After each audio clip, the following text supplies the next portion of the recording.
What's going on, everybody? Eric Lindquist at Stochastic here on the OddsShopper channel, coming to you with another edition of Lindy's Leans, Likes, and Locks. Hit that like button, subscribe button, notification bell. Goes a long way for me on this video. Goes a long way for you. That way you become a prize whenever great content is going live here at our little neck of the YouTube woods. It is week 4. I'm back in the home base, and boy, does that feel good. It was a great time being overseas and kicking it and hitting a golf ball around the yard. It did pretty good too. But either way, we're going to be checking out Bet365 and Tails, and we'll talk about all the things there. But my week 3 was not good on Sunday, Monday, and it was nice to sweep the board yet again on another Thursday night. Now, just a reminder to the people who are like, oh, well, you had Dallas 5.5. No, that was a lean. And the reason that I hated it was that it opened at 4.5, moved to 5.5. So this is why you want to be paying attention to both myself and Lofty, because Lofty does a great job of breaking down every single game. That's my boy there. Yeah, every single game on Tuesday. And then I come through on Friday evening, Saturday morning, and I post all of the plays here with more updated information. But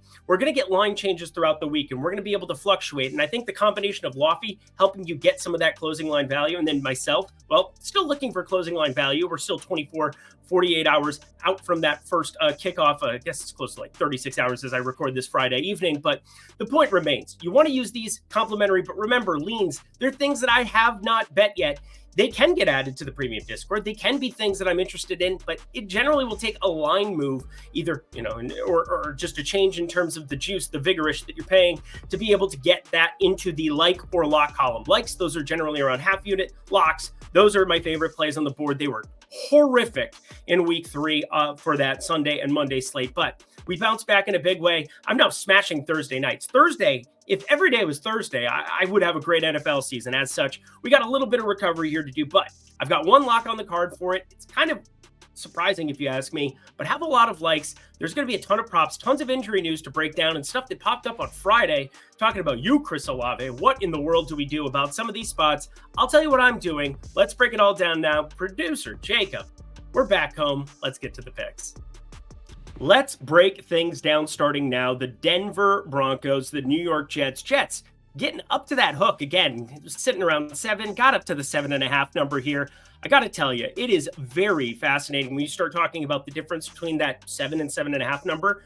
13 cents, usually kind of the prevailing number that we're seeing across the industry. Lots of 7.5. We'll talk about it with Kansas City in that Charger spot, because that's one I want to pull the trigger on so ever badly. But I think we're going to have to do stuff where you're either getting 7 or pass, and I'll talk about how I went about that. But Denver here in this spot, Bo Nix, unbelievable win in Tampa Bay there. Tampa Bay, it was setting up too good for them. Going on the road in Detroit, winning week 2, 2-0, getting Denver at home. A little bit of a dud, but also shout out Denver for doing some smart things. One, they're starting to get Bo Nix acclimated to this offense, getting Javonte Williams a little bit off the field. I mean, look at his rushing props for this game, 27.5. I mean, you're getting enough from Bo Nix's legs that Javonte Williams, if he's not going to be adding stuff in the passing game, it's not going to have as much of a purpose of being out there.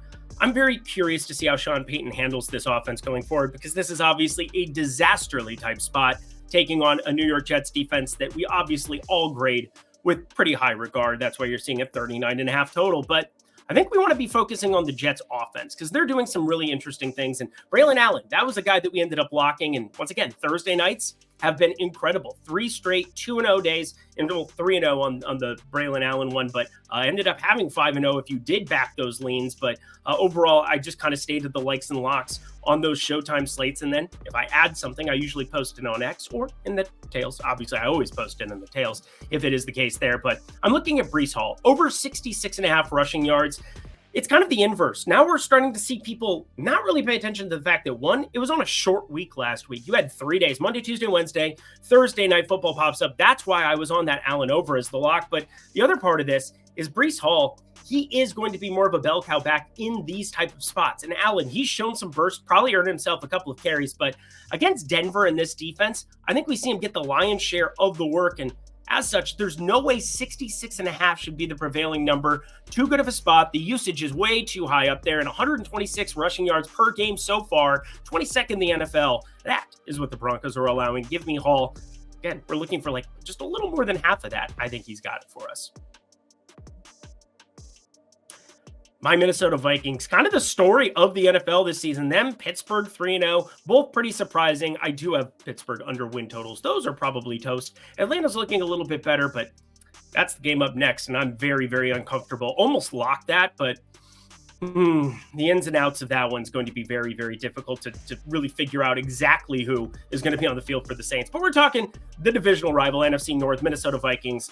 Sam Darnold, been the most efficient quarterback that I could possibly ever ask for. Again, Kirk Cousins, a guy who legitimately set completion percentage records in Minnesota.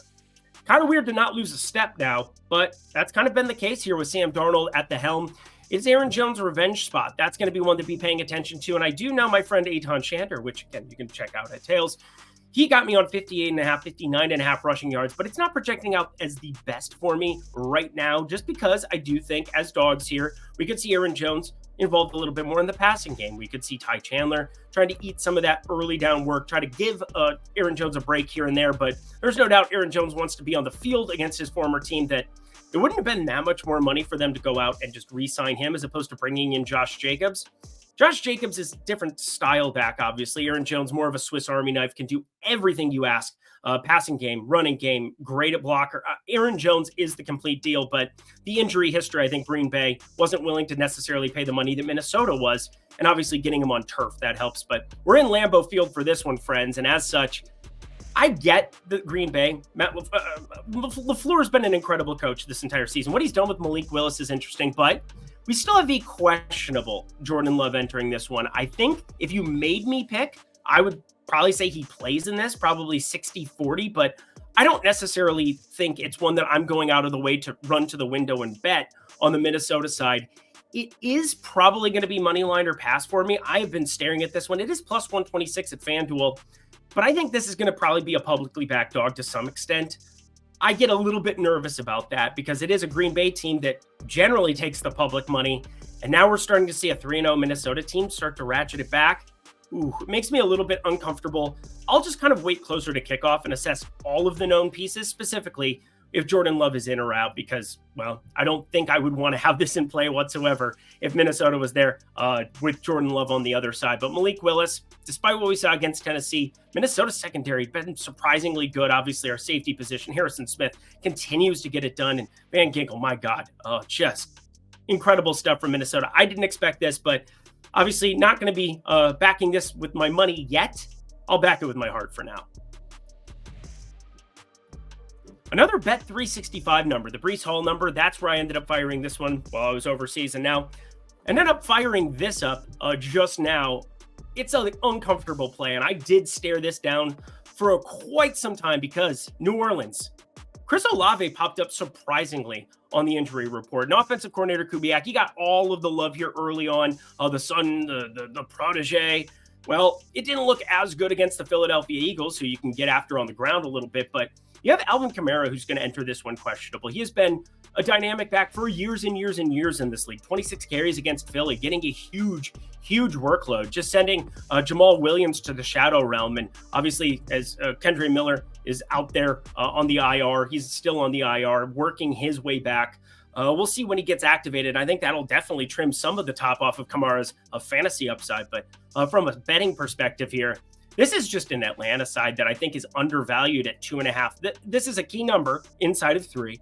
This is a key spot for Atlanta coming off of a road victory there. Unbelievable stuff in week 2 against Philly. And then kind of a down, let's just call it what it is. Kansas City getting a lot of calls there to make things work out for them. I apologize, Kansas City fans, but it's true. You watched it. I watched it. It was fascinating to see Atlanta yet again, just continuing to get the blunt end of that.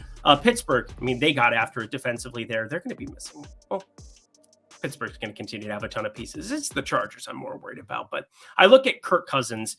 I think he's starting to get a little bit better as we're going along here. And I kind of was expecting that from the get-go. Week 1 was rust. And obviously you get Mr. Watt on one side of the field who just was a wrecking ball.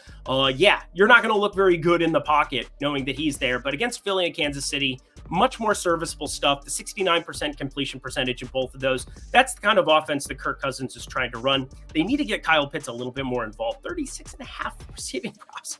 I stared at that for a while too, but ended up firing up Atlanta 2.5 here. This has come up but Olave has a chance to miss. I don't think Kamara misses, but he has an at least chance to miss. And from an injury perspective, those are two gigantic ones for New Orleans trying to move the ball on the road in Atlanta with some upgraded defensive pieces.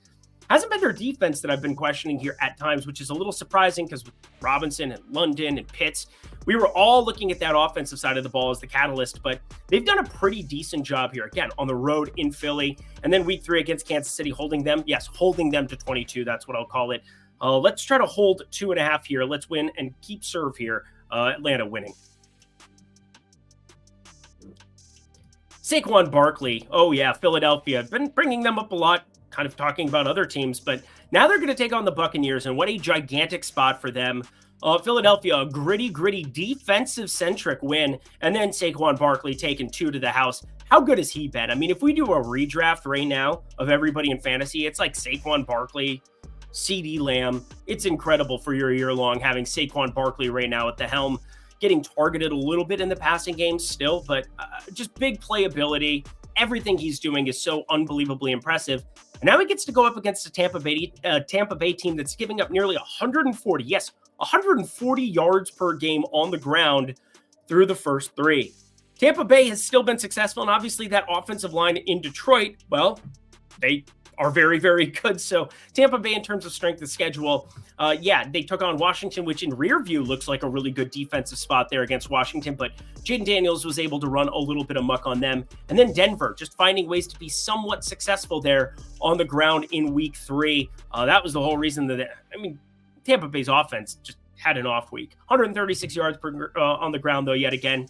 That's where I'm a little surprised here. Even with A.J. Brown going to be questionable for this one and Devonta Smith already ruled out, I don't understand having this number set at 75.5, minus 115 at BetMGM. There are some 76.5, 78.5 in Pick'em. I love them all. I don't see how Saquon Barkley isn't a guy that you're clicking, considering his 85% of the snaps here. Kenneth Gainwell not really going to be a thing. Will Shipley not really going to be a thing.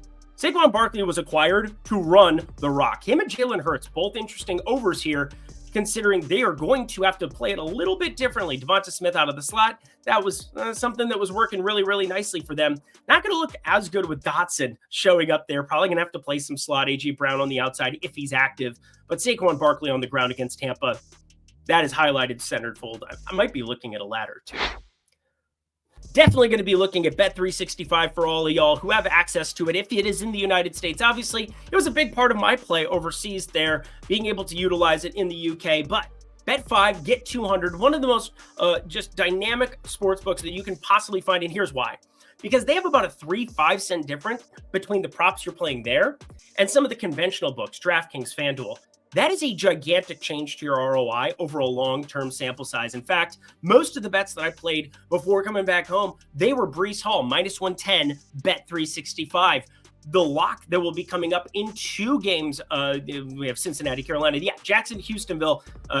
Houstonville, that's hilarious that I even just said that, and somebody's going to put that. Houstonville, congratulations to them there. But Bet365, minus 110, when you're talking about a 3-5 cent difference between that and BetMGM, FanDuel, DraftKings, you're going to have a much higher ROI at the end of the season if they're identical prop numbers. So Bet5, get 200 if it's available in your state. Pennsylvania, it just got added. It's available in New Jersey and Kentucky and Arizona and so many great places. Sign up down below, please. Only if you're 21 and over, 18 and over in Kentucky. If you have a gambling problem, please call or text 1-800-GAMBLER. Back to the picks.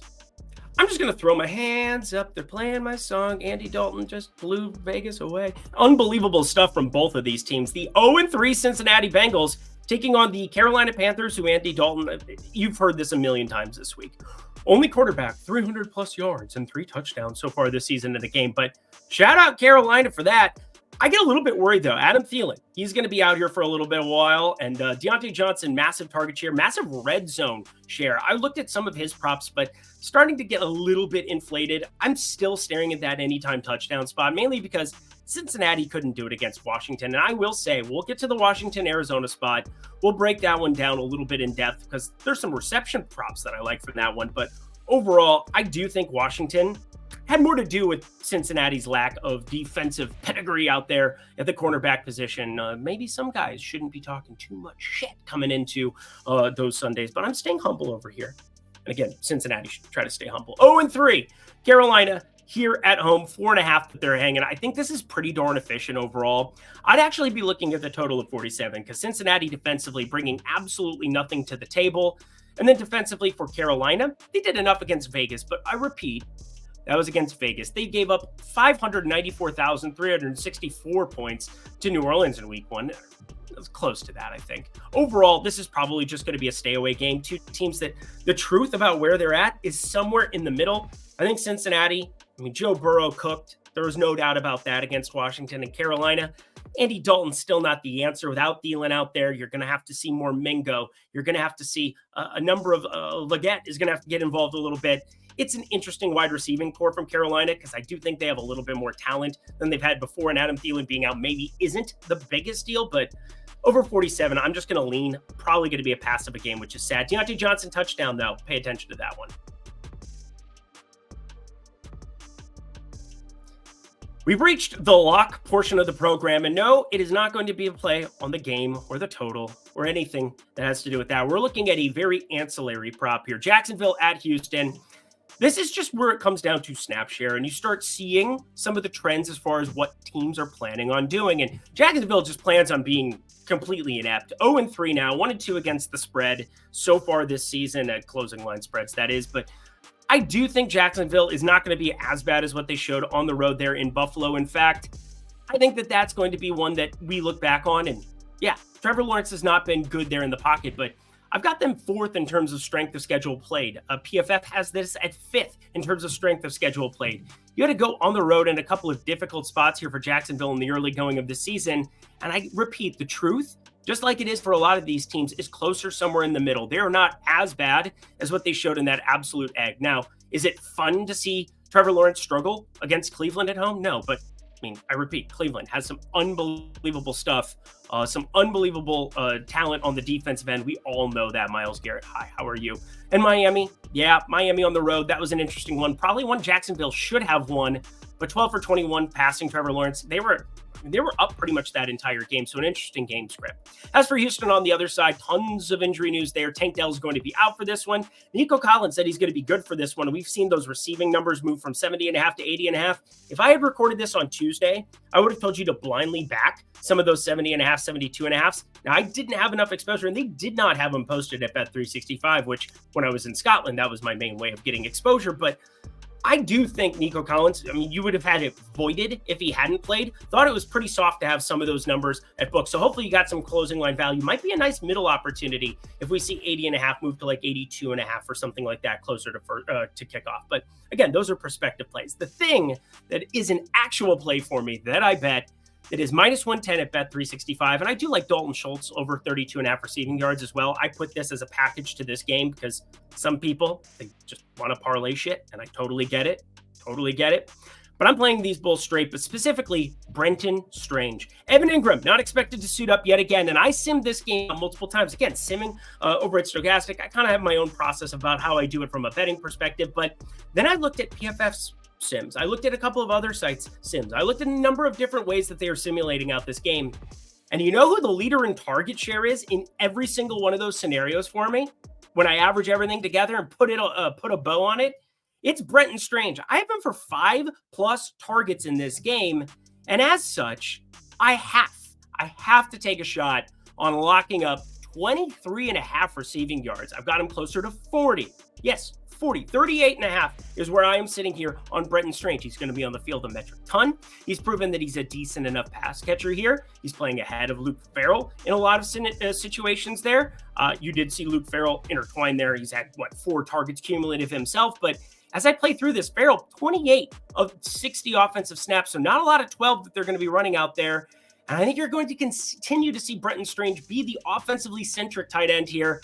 Again, 6 and 5 targets in weeks 2 and 3. Obviously, week 1, that was where you had the Ingram thing pop up. And, well, Brenton Strange, my favorite play of the entire week. Sunday's going to be a wild one, paying attention to his props. But Dalton Schultz, wanted to give you a little booster there as well. Dalton Schultz, with no Tank Dell out there, I expect him to be on the field quite a bit and targeted. His target share a little bit higher for me than looking at that of Nico Collins, who might be limited coming off of the hamstring injury. We just talked a lot about this. Let's talk very little about this. Pittsburgh 3-0, Indy 1-2, and lucky to be 1-2, if I do say so myself. Pittsburgh, Justin Fields continuing to do things within the construct of offensive coordinator Arthur Smith's offense. And Arthur Smith is going to run the football. He's going to find ways to get guys involved. I looked at Najee Harris. I think it's more of a pick'em type play where you're sitting at 64.5 at some sites, 67.5, 68.5 with Jalen Warren ruled out. I think we're going to see Cordarrelle Patterson mixed in just at least enough where these aren't necessarily going to be plays for me come kickoff. I just can't imagine that even against the Colts, who have been putrid at stopping the run, I still think we're going to see that big Justin Fields eruption spot sooner rather than later on the ground, and probably going to be taking away something from Najee Harris eventually, because I repeat, Najee Harris, 70, 69, 70. We're seeing him just kind of be consistent, level-headed here for this football team. Is he getting it done on a per touch basis? No, 4.3 yards per carry.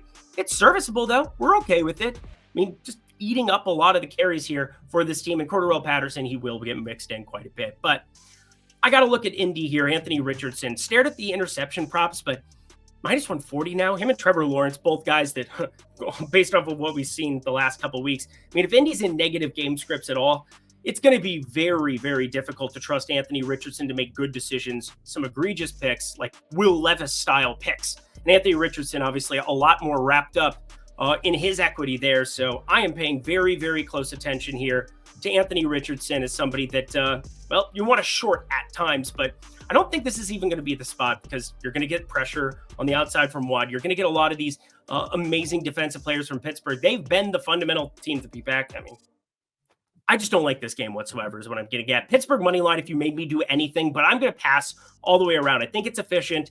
The truth is somewhere in the middle. Said that like 34 times now. I think Indy's going to play a little bit better, but Pittsburgh can't expect much more than what we've seen the last couple of weeks. 39.5, pretty low variance game. I'm going to pass. And I'm sadly going to pass on this too. The Rams, the Bears. I do think the Bears are going to be one of those teams that probably ends up disappointing expectations by year end. They definitely disappointed through 3 weeks. Caleb Williams has, but so has DeAndre Swift. And now we're seeing news reports, and obviously it's been reported here all week long, that Roschon Johnson going to get more touches. Well, how do you get more touches as the season went along? But you apparently saw something in DeAndre Swift to make him the primary back. And, well, there are props available for him right now. 33.5, 35.5, depending on where you look. I am leaning towards the under for him there. We'll say Kyren Williams anytime touchdown. The best play I saw on the Rams side. As far as this game goes, though, the Rams are very lucky to be 1-2, coming off of that San Francisco game where they did a lot of right things. And Kyren Williams obviously went beast mode, but Swift, I'm more interested in packaging everything together because I do think he's going to see the field. I doubt he's going to be a healthy and active for this one. The offensive line's been brutal for the Bears, but DeAndre Swift, I'm going to look at his receptions, his rushing yards, his receiving yards, but a lot of those aren't posted yet because we're still waiting on exactly what happens with Keenan Allen, and as such, we have to just sit around and twiddle our thumbs until we get more information, and as such, we're not going to have those props posted for a while. Roma Dunze, pay attention to him too, because the guy is just separation monster. Speaking of a separation monster, we got Terry McLaurin coming off of a Terry McLaurin game that we were waiting for. Cliff Kingsbury, talking about a lot of offensive coordinators, and I will say Washington changing the culture, finding ways to be successful, and a lot of that through Jaden Daniels. He won a Heisman, and he was exceptional at LSU. I think we all expected that he was going to get it done with his legs, but now really getting it done with his arm. That dime to the base, to the sideline, it was to the end zone. Terry McLaurin lining up outright. Hey, Cliff Kingsbury, you can do it. Some people know what I'm talking about. Others, it's okay. Don't worry about it too much. But Arizona, a little bit of a cheap game, a little bit of a weird one there. I do think Arizona is just going to be a team that defensively, we're going to see these big totals constantly. And against Detroit, I thought it was a much closer football game. 2013, I guess that's close as is. But Arizona, I thought, was going to end up getting that one in surprising fashion towards the end. And, well, it didn't end up happening. But Kyler Murray, still right around a 104.6 quarterback rating. Around, that's literally the number. 5 touchdowns, 1 pick. Really good stuff if you're an Arizona Cardinals fan. This is the Kyler Murray that not just was promised, but actually existed before he had all of the injuries, the onslaught of injuries the last 2 seasons. So I hope he can stay healthy and keep this rolling. And, well, there's 2 targets here. Obviously, Terry McLaurin, Scary Terry, going out there against Arizona secondary, not finding them all that imposing, but I think the receptions number, considering it's sitting closer to minus 102, I think we're going to see him more and more and more involved, just like we did there. That coach speak came to fruition. Hopefully you're able to capitalize in some kind of a way up against Cincinnati. I'm obviously still mad about T. Higgins. He was on the field a ton, by the way. As for Terry McLaurin, yeah, we're going to see those 6, 8, 10 type target games coming up sooner rather than later. And in a shootout here, I like him.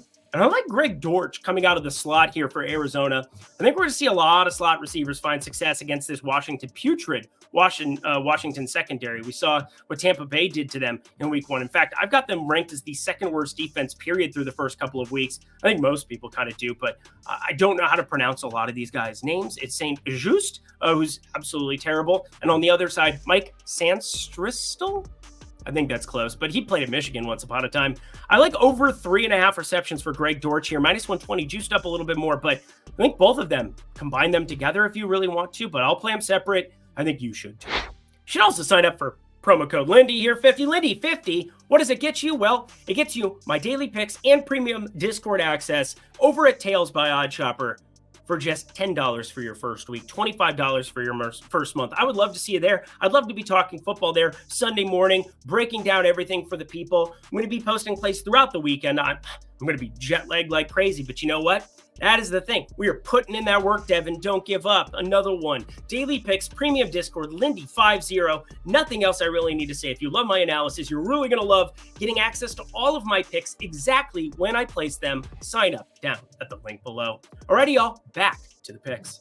4 games to go. Hit that like button, subscribe button, notification bell as we talk a terrible football team, New England, going up against San Francisco. Deebo Samuel going to be questionable for this one. That obviously is something that really, really matters to this football team. George Kittle, though, back practicing. Christian McCaffrey closer to getting back, coming back from Germany. I'm sure he was doing a lot of normal things over there, but 10.5 point favorites at home here with a 40.5, 41 total. Oh, it is so beautiful to be getting this kind of a number because San Francisco defensively, they're going to play a lot better sooner rather than later. And I think you want to be early to the party in some of these spots. Think about it. They look great against the Jets in week 1. Look at the Jets now the last 2 weeks and what they've been able to do offensively, finding ways to be very successful. They played some close games and, obviously a not close game against these very same New England Patriots, 24-3 that they ended up taking that one down last week. But I look at the San Francisco side that defensively, Jacoby Brissett, Ramondre Stevenson, this is not even a question that San Francisco is going to win the defensive battle over there. And Jacoby Brissett just don't really know what we're doing here at this point. Drake May needs to be out on the field sooner rather than later. I understand it's a development question. The Bryce Young thing didn't go well. We're being very, very nearsighted with some of these young guns, but I do not find Jacoby Brissett to be any kind of answer that you're looking for. These are not the answers you're looking for.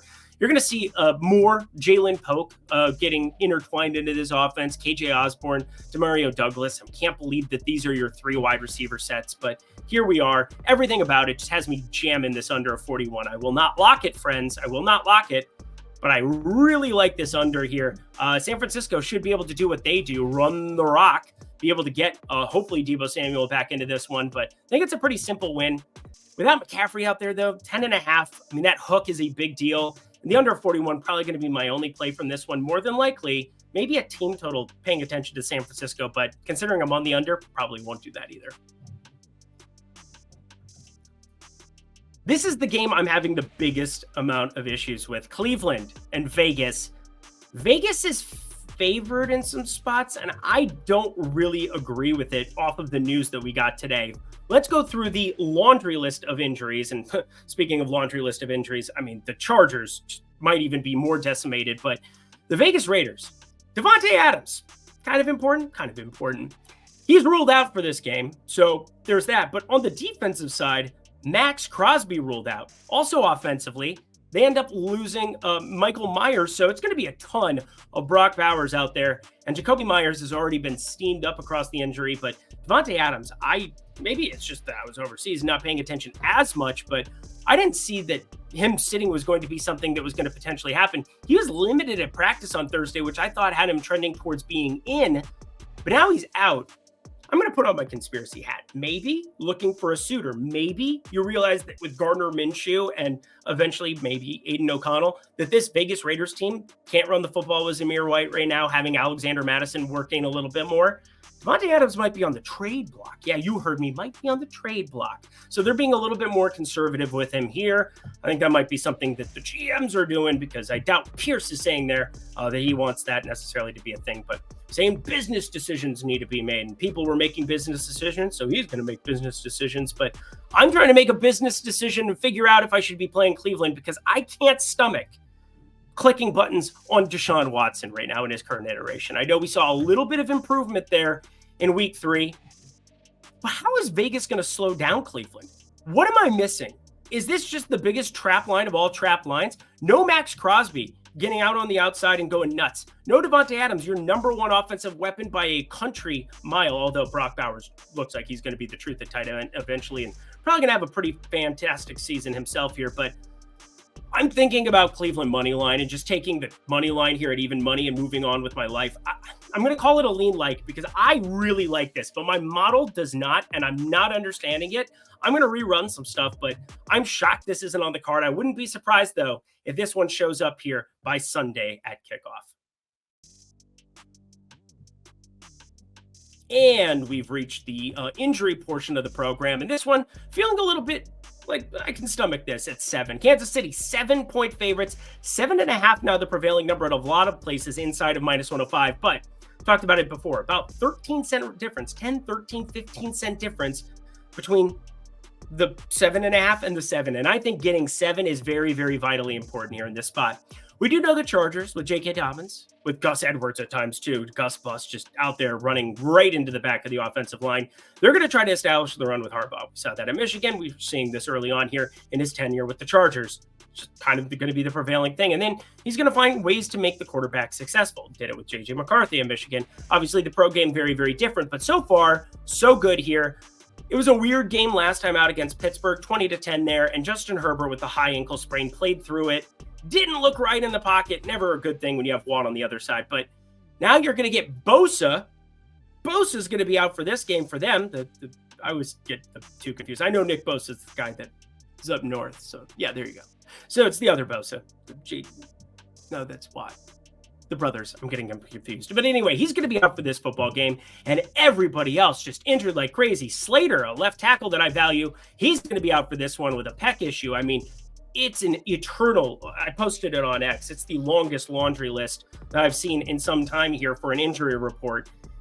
Chargers are going to be a lot of trouble here. No Joshua Palmer, Quentin Johnston going to have to be involved a little bit more, which, I mean, if Harbaugh makes him relevant, that would be absurd. But I got to be on the Chiefs side of things. They're getting all the calls too.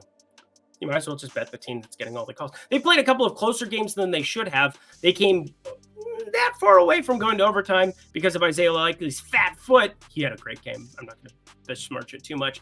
And then Kansas City against Cincinnati, close one. Atlanta, close one.